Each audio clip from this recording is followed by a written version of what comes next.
മക്കളെ welcome back to silent learning പ്രത്യേകിച്ച് ആണ്. അപ്പോൾ ഇതാ വളരെയധികം നിങ്ങൾ കാത്തിരുന്ന ഒരു വീഡിയോ ആയിട്ടാണ് മിസ് ഇന്ന് വന്നിട്ടുള്ളത്. നമ്മുടെ SLC ബയോളജിയിലെ ഓൾ ഇമ്പോർട്ടൻറ്റ് 3 മാർക്ക് ക്വസ്റ്റ്യൻസ് ആണ് നമ്മളിവിടെ ഡിസ്കസ് ചെയ്യുന്നത്.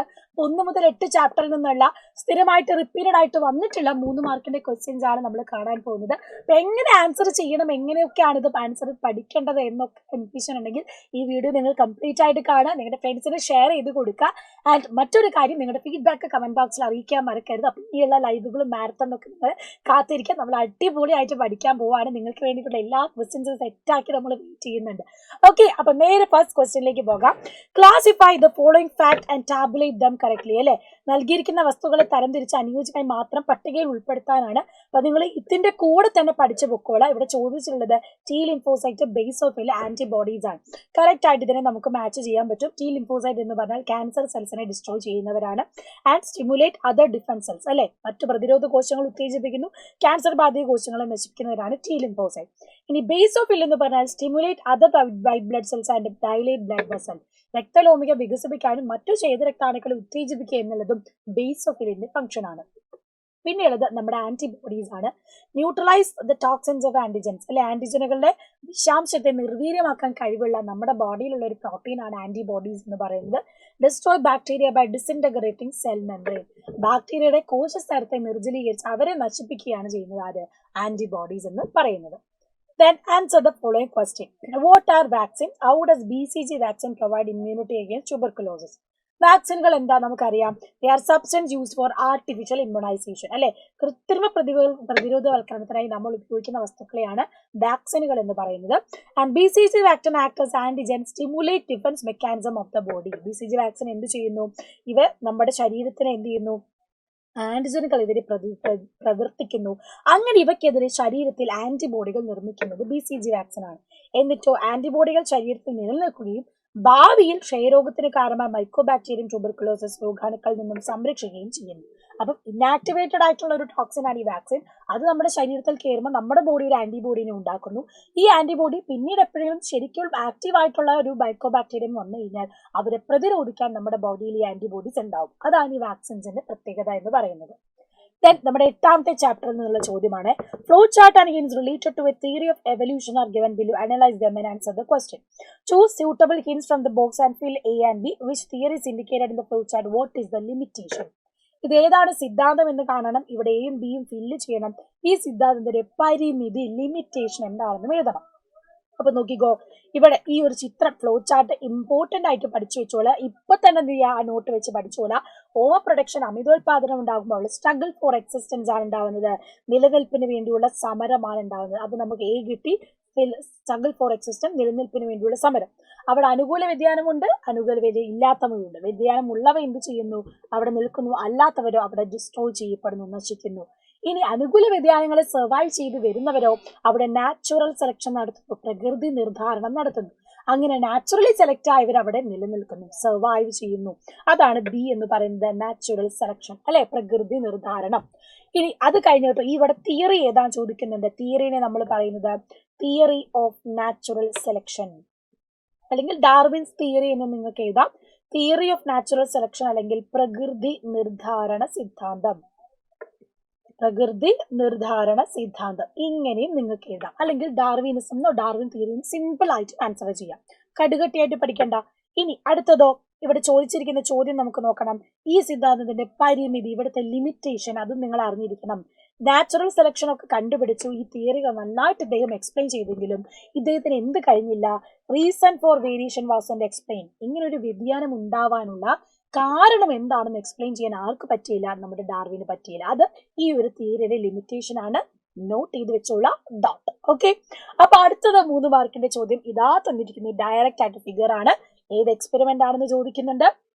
ഇവിടെ ഉപയോഗിച്ച ഗ്യാസസ്, വാതകം ഏതാണെന്നും and which material is get sedimented, ഇവിടെ അവിക്ഷിപ്തപ്പെട്ട പദാർത്ഥം ഏതാണെന്നും.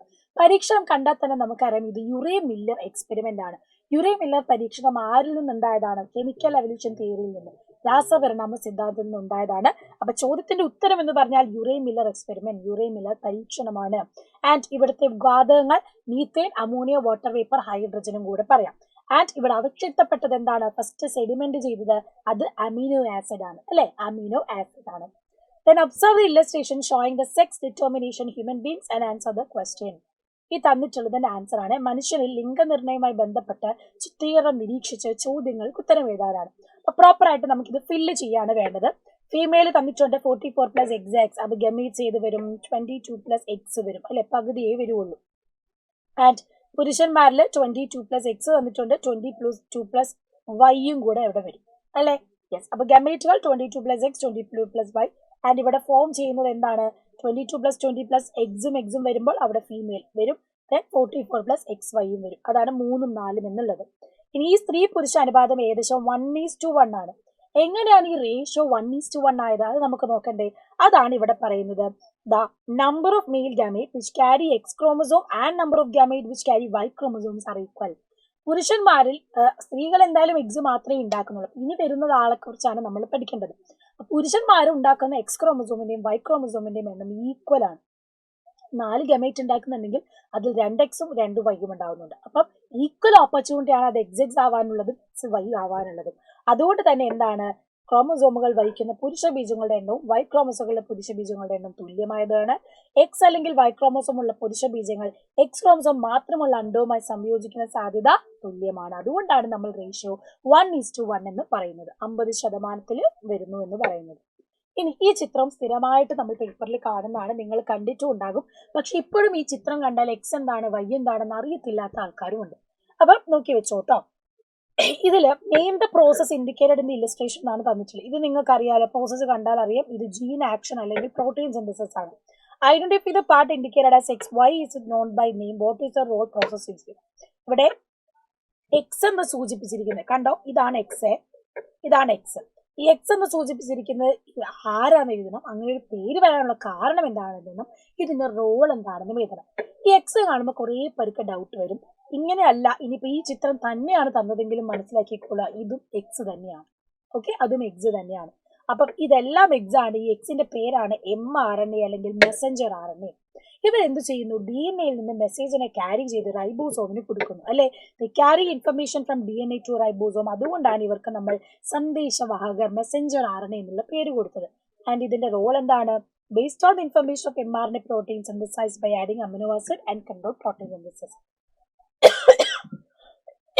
അപ്പൊ mRNA എന്ത് ചെയ്യുന്നു, മെസ്സേജ് കൊടുത്ത് എങ്ങനെ ആ പ്രോട്ടീൻ സിന്തസിസ് നടക്കണം എന്നുള്ളത് കൺട്രോൾ ചെയ്യുന്നത് നമ്മുടെ മെസ്സഞ്ചർ RNA ആണ്. അപ്പൊ അതുകൂടെ പഠിച്ചു വെക്കാം. അടുത്ത 3 മാർക്കിന്റെ ചോദ്യമാണ്, make a flow chart that show mechanism of hearing by using indicators from the box. നമ്മുടെ കേൾവി എങ്ങനെയാണ് അതിന്റെ ഓർഡർ കറക്റ്റ് ആയിട്ട് എഴുതാനാണ് പോയിന്റ്സ് തന്നിട്ടുണ്ട്. നിങ്ങൾ ജസ്റ്റ് അതിനെ ഓർഡർ ആക്കിയാൽ മാത്രം മതി, വേറെ ഒരു പണിയുമില്ല. അപ്പൊ എങ്ങനെ ഓർഡർ ആക്കാം, ആദ്യം സൗണ്ട് വേവ്സ് നമ്മുടെ എക്സ്റ്റേണൽ ഇയർ വൈബ്രേറ്റ് ചെയ്ത് ടിംബാനിലേക്ക് എത്തുന്നു. അവിടെ നിന്ന് ഇയർ ഓസിക്കൽസ് അസ്ഥി ശൃംഖലകൾ ചലിക്കുന്നു. അത് നമ്മുടെ ഓവൽ വിൻഡോയിനെ മൂവ് ചെയ്യിക്കുന്നു.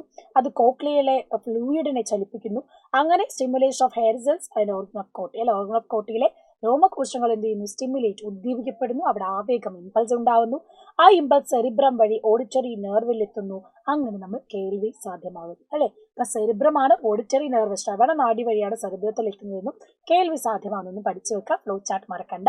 ഇതേപോലെ തന്നെ കാഴ്ചയുടേത്, ബോഡി ബാലൻസിങ്, നമ്മുടെ സ്മെല്ല്, ടേസ്റ്റിന്റെ ഒക്കെ പഠിച്ചു വെക്കാം. ഫ്ലോ ചാർട്ടിന്റെ ഒരു വീഡിയോ ആയിട്ട് വരുന്നതായിരിക്കും, അപ്പൊ നിങ്ങൾ അതിന് വേണ്ടി കാത്തിരിക്കാം. Write answers according to given indicators. Prolonged filament from the neuron cell body, part which secrete neurotransmitter, part which carry impulse to synaptic nerve. ഓരോന്നിന്റെ ആൻസർ എഴുതിയാൽ മാത്രം മതി. ന്യൂറോണിൽ കോശശരീരത്തിൽ നിന്നുള്ള നീളം കൂടിയ തന്തു, അതിനെയാണ് നമ്മൾ ആക്സോൺ എന്ന് പറയുന്നത്. നാഡീയ പ്രശ്നം ശ്രവിക്കുന്നത് സിനാപ്റ്റിക് നോബാണ്. ആവേഗങ്ങളെ സിനാപ്റ്റിക് നോബിൽ എത്തിക്കുന്ന ഭാഗം എന്ന് പറയുന്നതോ അത് ആക്സോണൈറ്റ് ആണ്. ഇതുപോലെ ഭാഗങ്ങൾ ചോദിക്കും. അപ്പൊ ഫംഗ്ഷൻ പഠിച്ചാൽ ഭാഗങ്ങൾ നമുക്ക് എഴുതാൻ പറ്റൂ. ഭാഗങ്ങളും ഫംഗ്ഷൻസും പഠിച്ചു വെക്കാൻ മറക്കരുത്. ഇനി relate the columns E and B suitably. A തന്നിട്ടുണ്ട്, B തന്നിട്ടുണ്ട്. നന്നായിട്ടൊന്ന് മാച്ച് ചെയ്താൽ മാത്രം മതി അല്ലേ. നമ്മൾ മാച്ച് ആക്കുന്നതിൽ വളരെയധികം പ്രഗത്ഭരാണല്ലോ. അപ്പൊ വാലന്റൈൻസ് ഡേ ഒക്കെ ആവുന്നതുകൊണ്ട് നല്ല രീതിയിൽ എന്ത് ചെയ്യണം, പ്രോപ്പറായിട്ട് മാച്ച് ചെയ്യാൻ ശ്രദ്ധിക്കണം. തെറ്റി മാച്ച് ആയാൽ ഭയങ്കര പ്രശ്നം ഉണ്ടാവും. അതുകൊണ്ട് ശ്രദ്ധിച്ചോളാം എങ്ങനെ നമുക്ക് മാച്ച് ചെയ്യാം. ഇവിടെ നൈറ്റ് ബ്ലൈൻഡ്നെസ് എന്ന് പറഞ്ഞാൽ അവിടെ എന്താണ് സംഭവം, losses clear vision in dim light ആണ് അല്ലെ. നമുക്ക് നിശാന്തത, മങ്ങിയ വെളിച്ചത്തിൽ കാഴ്ച കുറയുന്നതാണ്. വർണ്ണാന്തത കോൺ കോശങ്ങളുടെ തകരാറാണ്, colour blindness. Xerophthalmia cornea becomes opaque, cornea അധാര്യമാകുന്നതാണ്. ഇനി സിറോപ്താൽമിയ ബന്ധപ്പെട്ട vitamin A, prolonged deficiency of vitamin E ആണ് അല്ലെ, അത് വിറ്റാമിൻ ഇ ആണ്. ഇനി വർണ്ണാന്തതയുള്ളവർക്ക് ഏതൊക്കെ നിറങ്ങൾ തിരിച്ചറിയാൻ കഴിയുന്നില്ല? ചുവപ്പ്, പച്ച, റെഡ് ആൻഡ് ഗ്രീൻ ആണ്. റെഡും ഗ്രീനും. ഇത് വിറ്റാമിൻ എ. ദെൻ റെറ്റിനാലോ? The part of colour pigment which forms from vitamin A. Vitamin A ഉണ്ടാകുന്നത് എവിടെ നിന്നാണ്? അത് റെറ്റിനാലാണ്. അപ്പം അത് പ്രോപ്പറായിട്ട് തന്നെ പഠിക്കുക. ഇത് തലതിരിഞ്ഞും മറിഞ്ഞും ഒക്കെ ക്വസ്റ്റ്യൻ വരും. അപ്പം നിങ്ങൾക്ക് കോൺസെപ്റ്റ് അറിഞ്ഞാലും നിങ്ങൾക്ക് ആൻസർ ചെയ്യാൻ പറ്റൂ. അപ്പം ഡിസീസ് പഠിക്കണം. അവിടെ ബൈനോക്കുലർ വിഷൻ ഉണ്ട്, കെമിസ്ട്രി ഓഫ് വിഷൻ ഉണ്ട്, അതുപോലെ തന്നെ നിയർ ബൈ വിഷൻ, ദൂരെയുള്ള വിഷൻ, അടുത്തുള്ളത് ദൂരെയുള്ളത് കാണുമ്പോൾ ഒക്കെ അത് കണക്ട് ചെയ്ത് തന്നെ പഠിക്കാം. Write down the things about tuberculosis given below. Pathogen mycobacterium tuberculosis ആണ്, നമുക്കറിയാം. വാക്സിൻ BCG ആണ്. എനി വൺ സിംറ്റം ഏത് പറയാം? ശരീരം വിയർക്കുന്നത്, ഭാരക്കുറവ് അല്ലെ, loss of weight, fatigue, persistent cough, സ്ഥിരമായിട്ടുള്ള ചുമ. അപ്പൊ ഇതുപോലെ ഒരു രോഗം തന്നിട്ട് അതിന് രോഗാണു, സിംറ്റം, വാക്സിൻ ഒക്കെ ചോദിച്ചാൽ ഏതാ നിങ്ങൾ പ്രോപ്പർ ആയിട്ട് പഠിക്കണം. അത് മിസ് ടേബിൾ ഓൾറെഡി ലൈവിൽ തന്നിട്ടുള്ളതാണ്. ഇതുപോലെ കണക്ട് ചെയ്ത് ഒരു ടേബിൾ കൺസ്ട്രക്ട് ചെയ്ത് പഠിച്ചാൽ ഇടയ്ക്കിടയ്ക്ക് നിങ്ങൾക്ക് നോക്കിയെടുത്ത് പഠിക്കാൻ പറ്റും. അടുത്തത് what is the relation among Anthropoidea, Cercopithecoidea, Hominoidea? 3 മാർക്കിന്റെ ചോദ്യമാണ്. Give one example each for Cercopithecoidea and Hominoidea. ആന്ത്രോപോയിഡിയും സെർക്കോപിത്തഗോയിഡും ഹോമിനോയിഡിയും തമ്മിലുള്ള പരസ്പര ബന്ധം നമുക്കറിയാലോ. ആ ഫ്ലോ ചാർട്ട് അങ്ങ് വരച്ചാൽ ഈസി ആയിട്ട് നിങ്ങൾക്ക് ഫുൾ മാർക്ക് കിട്ടും. ആന്ത്രോപോയിഡിയിൽ നിന്ന് സെർക്കോപിത്തഗോയിഡിയ ആൻഡ് ഹോമിനോയിഡിയ. സെർക്കോപിത്തഗോയിഡിൽ മങ്കീസ്, ഹോമിനോയിഡിലാണ് ബാക്കിയുള്ള ഗിബൺ, ഒറാങ്കുട്ടൻ, ചിമ്പാൻസി, മാൻ ഒക്കെ വരുന്നത്. അപ്പൊ സെർക്കോപിത്തഗോയിഡ് ആൻഡ് ഹോമിനോയിഡ് ഇവോൾവ് ഫ്രം ആന്ത്രോപോയിഡ്. ഇതാണ് കോമൺ റിലേഷൻ എന്ന് പറയുന്നത്. അപ്പൊ ഒന്നെങ്കിൽ ആ ഫ്ലോ ചാർട്ട് മാത്രം എഴുതി വെക്കുക, അല്ലെങ്കിൽ നിങ്ങൾക്ക് ഇത് ഡയറക്റ്റ് ആയിട്ട് വൺ വേർഡിൽ എഴുതാം. സെർക്കോപിത്തഗോയിഡ് മങ്കീസിൽ വരുന്നു, ഹോമിനോയിഡിലാണ് ബാക്കിയുള്ള ആനിമൽസ് വരുന്നത്. ആൻഡ് ഇവയ്ക്ക് ഒരു ഉദാഹരണമാണ് പറഞ്ഞിട്ടുള്ളത്. ആന്ത്രോപോയിഡിൽ നിന്ന് പരിണമിച്ചുണ്ടാവുകയാണ് സെർക്കോപിത്തഗോയിഡ്, ഹോമിനോയിഡ്. അതാണ് ഇവർ തമ്മിലുള്ള റിലേഷൻ. എക്സാമ്പിൾ സെർക്കോപിത്തഗോയിഡ് കുരങ്ങ് എഴുതാം, ഹോമിനോയിഡിൽ ഏത് വേണമെങ്കിൽ നിങ്ങൾക്ക് എഴുതാം. Observe the figure and answer. Sketch A and B. Where can we see this in the eye? What are the differences? ഇത് നോക്കിയെടുത്ത് അങ്ങ് വരയ്ക്കാൻ എളുപ്പമാണല്ലോ. റോഡ് ഷേപ്പ് ഉള്ളത് റോഡ് സെല്ലാണ്, കോൺ ആകൃതിയിലുള്ളത് കോൺ കോശവുമാണെന്ന് അറിയാം. ആൻഡ് ഇത് എവിടെയാണ് കാണുന്നത്? നമ്മുടെ റെറ്റിനയിലാണ്. പ്രകാശഗ്രാഹി കോശങ്ങൾ കാണുന്നത് റെറ്റിനയിൽ, ദൃഷ്ടിപടലത്തിലാണ്. ആൻഡ് റോഡ് സെൽസ് എന്തിനു ചെയ്യുന്നു? ഡിം ലൈറ്റ്, മങ്ങിയ വെളിച്ചത്തിൽ കാണാൻ സഹായിക്കുന്നു. കോൺ സെൽസോ നമുക്ക് കളർ വിഷൻ അല്ലെ, ഇന്റൻസ് ലൈറ്റിൽ കാണാനും ഡിഫറെന്റ് കളേഴ്സ് ഐഡന്റിഫൈ ചെയ്യാനും നമ്മളെ സഹായിക്കുന്നത് കോൺസെൽ അല്ലെങ്കിൽ കോൺ കോശമാണ്. അടുത്തത് AIDS is caused by HIV. Simple ആണ്. Which cells are affected by AIDS? Write two conditions of HIV. 3 മാർക്കിന്റെ ചോദ്യമാണ്. ഏതാണ് AIDS ബാധിക്കുന്ന കോശങ്ങൾ? നമുക്കറിയാം, അത് ലിംഫോസൈറ്റ് ആണ്. ആൻഡ് ഇത് ഇങ്ങനെയൊക്കെ പകരും. അപ്പൊ 2-3 പോയിന്റ് നമ്മുടെ കയ്യിൽ വേണം. ഒന്ന് unprotected sex, unsterilised equipments, syringe അല്ലെ, സുരക്ഷിതമല്ലാത്ത ലൈംഗിക ബന്ധത്തിലൂടെ ഏർപ്പെടാം, അല്ലെങ്കിൽ അണുവിമുക്തമാക്കാത്ത സൂചി, അതല്ല സിറിഞ്ച് ഉപയോഗം. ഇനി അല്ലെങ്കിൽ HIV ബാധിതയെ അമ്മയിൽ നിന്ന് കുട്ടിയിലേക്ക് പകരാം, രക്തം ദാനം ചെയ്യുന്നതിലൂടെ പകരാം. ഈ രീതിയിലൊക്കെ ഈ ഒരു രോഗം പകരാവുന്നതാണ്. ഇതേപോലെ തന്നെ 1ാമത്തെ ചാപ്റ്ററിൽ നിന്ന് വരുന്ന മറ്റൊരു ക്വസ്റ്റ്യൻ ആണ് മാച്ച് ദ ഫോളോയിങ്. ഡിസീസസ് എന്തായാലും പഠിക്കണം. സാധാരണയായിട്ട് ഓണം എക്സാമിന് ചോദിച്ചു കഴിഞ്ഞാൽ പിന്നെ ഇത് ആനുവൽ എക്സാമിനാണ് ചോദിക്കാറ് കണ്ടിട്ടുള്ളത്. അതുകൊണ്ട് ഈ ഡിസീസ് നിങ്ങൾ മറന്നു പോകരുത്. അപ്പൊ ആദ്യത്തെ നമുക്കറിയാം, ഡോപ്പമിന്റെ അഭാവം മൂലം ഉണ്ടാകുന്നത് പാർക്കിൻസൺസ് ആണ്. സിംറ്റം എന്ന് പറയുന്നത് നമുക്കറിയാം, തളർച്ച, അല്ലെങ്കിൽ ഇടയ്ക്ക് വീണ് പോകുന്നത്, തളർച്ച വരുന്നത്, കൈകാലില് ദ്രവിച്ച് നമുക്ക് ക്ഷയിച്ചു പോകുന്നത്, ഇതൊക്കെ പാർക്കിൻസൺസിന്റെ ഒരു സിംറ്റമാണ്. ദെൻ ഇവിടെ ഫ്രോത്തി ഡിസ്ചാർജ് ഫ്രം മൗത്ത് എന്ന് പറയുന്നത് എപ്പിലെപ്സിയാണ്. എന്താ എപ്പിലെപ്സിന്റെ കാരണം? Uncontrolled flow of electric signals ആണ്. തലച്ചോറിൽ തുടർച്ചയായിട്ട് ക്രമരഹിതമായിട്ടുള്ള വൈദ്യുത പ്രവാഹം നടക്കുന്നതാണ് ഈ ഒരു എപ്പിലെപ്സി എന്ന് പറയുന്നത്. അപ്പൊ പാർക്കിൻസൺസിന്റെ സിംറ്റം നമ്മൾ പറഞ്ഞു, ശരീരത്തുലനത, തളർന്ന് വിറയ്ക്കുന്നതൊക്കെ പാർക്കിൻസൺസ്. എപ്പിലെപ്സി എന്താണ്? ഫ്രോത്തി ഡിസ്ചാർജ്, വായിലൂടെ നുരയും പതിയും വരുന്നതാണ്. അൽഷിമേഴ്സിന്റെ കോസ് നമ്മൾ പറഞ്ഞു, എന്താണ്? ഇൻസൊല്യൂബിൾ പ്രോട്ടീൻ അക്യുമുലേറ്റ് ആവുന്നതാണ് അല്ലെ. അലേയമായ പ്രോട്ടീൻ അടിഞ്ഞു കൂടുന്നത് കൊണ്ടാണ് ന്യൂറോണുകൾ നശിക്കുന്നത് വഴി അൽഷിമേഴ്സ് ഉണ്ടാവുന്നത്. അതിന്റെ സിംറ്റംസ് ഓർമ്മക്കുറവാണ്, ദിനചര്യ ചെയ്യാനാവുക അല്ലെ, ഡെയിലി റുട്ടീൻ ഒന്നും കംപ്ലീറ്റ് ചെയ്യാൻ പറ്റാത്തത് ഇതിന്റെ ഒരു സിംറ്റമാണ്. അപ്പൊ ആ ടേബിൾ കംപ്ലീറ്റ് അങ്ങനെ തന്നെ പഠിക്കണം, പല തവണ മാറി മറിഞ്ഞ് ചോദിക്കണം. നിങ്ങൾ ഓൾറെഡി പഠിച്ച ഭാഗം തന്നെയായിരിക്കും. Chemical substances are secreted by certain animals to surroundings to facilitate communication. അല്ലെ, ഇത് എവിടുന്ന ചോദ്യം മനസ്സിലായല്ലോ. അപ്പൊ ഹോർമോണുകളെല്ലാം രാസസന്ദേശം സാധ്യമാക്കുന്ന ശരീരത്തിനുള്ളിലാണ്. എന്നാൽ ശരീരത്തിന് പുറത്തേക്ക് ആശയവിനിമയം സാധ്യമാക്കാൻ ജീവികൾ ഉത്പാദിപ്പിക്കുന്ന രാസവസ്തുക്കൾ, ഈ രാസവസ്തുക്കൾക്ക് പറയുന്ന പേര്, അതിനെയാണ് നമ്മൾ ഫെറമോൺസ് എന്ന് പറയുന്നത്. ഇവയുടെ ധർമ്മങ്ങൾ എന്ത്? 2 ഫംഗ്ഷൻ എഴുതിയാൽ മതി. എന്തിനാ?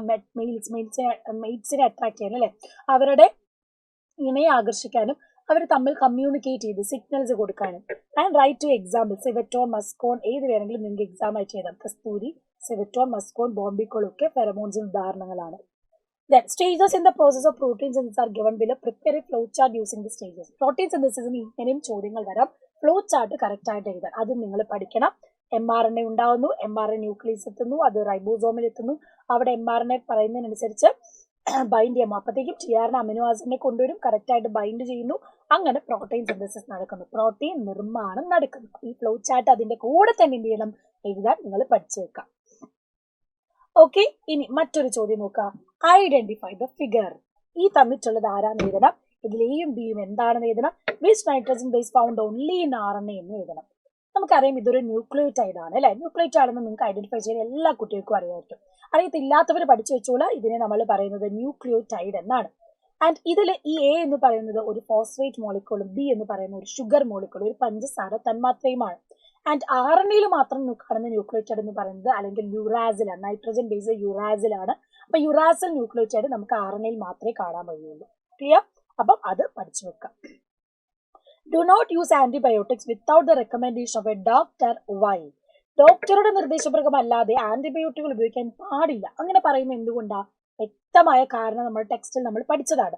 ആന്റിബയോട്ടിക്സ് എന്ന് പറഞ്ഞാൽ എഫക്റ്റീവ് മെഡിസിൻസ് ആണ്. റെഗുലർ യൂസ് ചെയ്യുമ്പോൾ അത് എന്ത് ചെയ്യുന്നു, പലതരത്തിലുള്ള സൈഡ് എഫക്ട്സുകൾ ഉണ്ടാവുന്നു അല്ലെ. അപ്പൊ ഇവരെന്താ പ്രശ്നം? Regular use may develop immunity in the pathogens. ഉപകാരികളെ ബാക്ടീരിയ നശിപ്പിക്കുന്നുണ്ട്, പലതരത്തിലുള്ള രോഗാണുക്കൾക്ക് അതിജീവന ശേഷി തടുക്കുന്നുണ്ട്. And reduce the quantity of some vitamin. നമ്മുടെ ശരീരത്തിലുള്ള വിറ്റാമിന്റെ അളവ് കുറയ്ക്കാനും ആന്റിബയോട്ടിക്കിന് കാരണം. അപ്പം ഡോക്ടർ പറയുന്നതായിരിക്കും, അല്ലാതെ ഒരു പ്രിസ്ക്രിപ്ഷൻ ഇല്ലാതെ നിങ്ങൾ എന്ത് ചെയ്യാൻ പാടില്ല, ആന്റിബയോട്ടിക്സ് കഴിക്കാൻ പാടില്ല.